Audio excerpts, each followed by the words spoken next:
All right, today we're stepping into a world that seems like it's straight out of a fantasy novel. A massive, glowing city built entirely from ice and snow that appears almost by magic. And then, just a few months later, vanishes completely. We're talking about the incredible Harbin ice and snow world. So let's just jump right into the big question, the one that probably popped into your head right away. How on earth is this even possible? How do you build an entire metropolis from frozen water and then do it all over again every single year? Well, before we can even get to the how, we've got to talk about the where. Because when it comes to a project this extreme, the location is absolutely everything. And as it turns out, Harbin is the perfect frozen canvas. And here's the key. Harbin is literally nicknamed the Ice City. And that's not just some cute tourism slogan. The city's entire identity is shaped by its long, intensely cold winters, thanks to the winds blowing in from Siberia. That cold isn't an obstacle. It's the single most important ingredient. And this number tells you everything. An average daytime temperature of minus 25 degrees Celsius, that's minus 13 Fahrenheit. We're not talking about a chilly day. We're talking about a reliable, natural deep freeze that ensures your massive ice palace doesn't turn into a giant puddle. Okay, so you've got the perfect weather conditions. Now for the really wild part.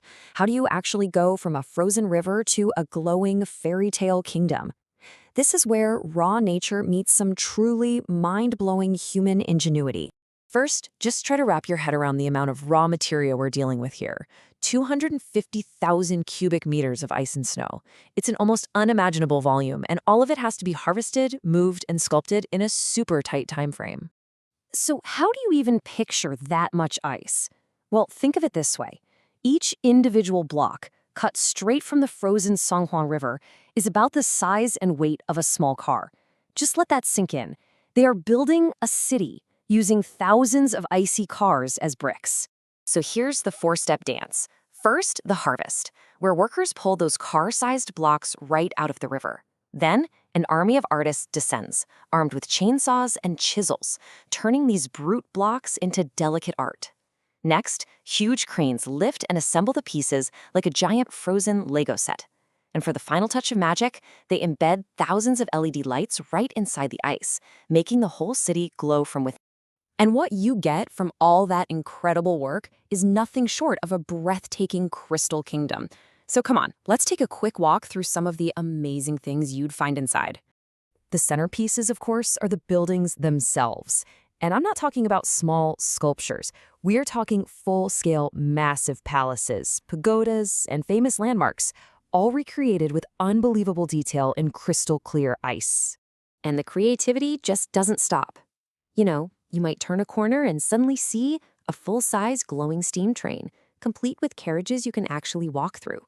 It's just one of those things that shows you how boundless the imagination is here.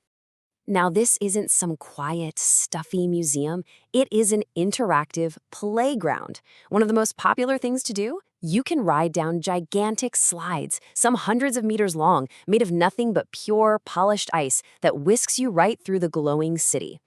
And the experience is so much more than just the sculptures. It's a whole festival. You got live performances, international competitions where you can watch artists carve masterpieces right in front of you, and even ice bars where you can get a drink served in a cup made of, you guessed it, ice. But all of this brings us to what is maybe the most profound and beautiful part of the Harbin ice world. All of this monumental work, this incredible art and engineering, it's all for something that is specifically designed to disappear. This timeline really tells the whole story. You have this frantic burst of creation in December, the grand opening in January. And then, just a couple of months later, by March, the rising temperatures mean the entire magnificent city begins its slow, inevitable melt back into the river it came from. And this quote just captures that feeling perfectly. The art isn't lessened by the fact that it's temporary. It's actually magnified. Knowing this stunning world has a deadline makes the experience of seeing it in person that much more precious. So what's the big takeaway? The Harbin Ice and Snow World is so much more than just a cool tourist spot.